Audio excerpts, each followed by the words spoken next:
আয়াত 50 قال ربنا الذي أعطى كل شيء خلقه ثم هدى অনুবাদ মুসা বললেন, আমাদের রব তিনি, যিনি প্রত্যেক বস্তুকে তার সৃষ্ট আকৃতি দান করেছেন, তারপর পথ নির্দেশ করেছেন।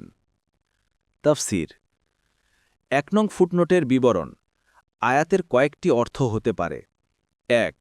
তিনি প্রতিটি বস্তুর জোড়া সৃষ্টি করেছেন। 2. মানুষকে মানুষই বানাচ্ছেন, গাধাকে গাধা, ছাগলকে ছাগল। 3. তিনি প্রতিটি বস্তুকে সুনির্দিষ্ট আকৃতি দিয়েছেন। 4.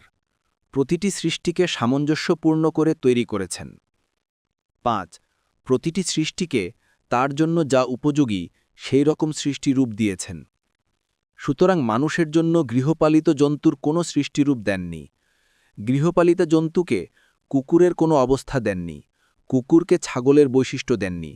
প্রতিটি বস্তুকে তার অনুপাতে বিয়ে ও তার জন্য যা উপযুক্ত সেটার ব্যবস্থা করেছেন।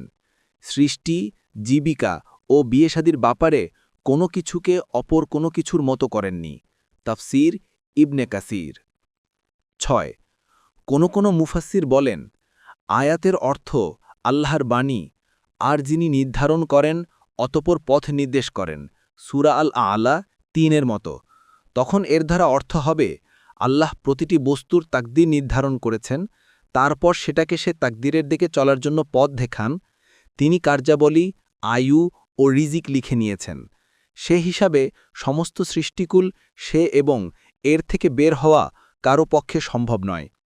মুসা বললেন, আমাদের রব তো তিনি, যিনি প্রতিটি সৃষ্টিকে সৃষ্টি করেছেন, তাকদীর নির্ধারণ করেছেন এবং সৃষ্টিকুলকে তার ইচ্ছা অনুসারে চালাচ্ছেন। ইবনে কাসির।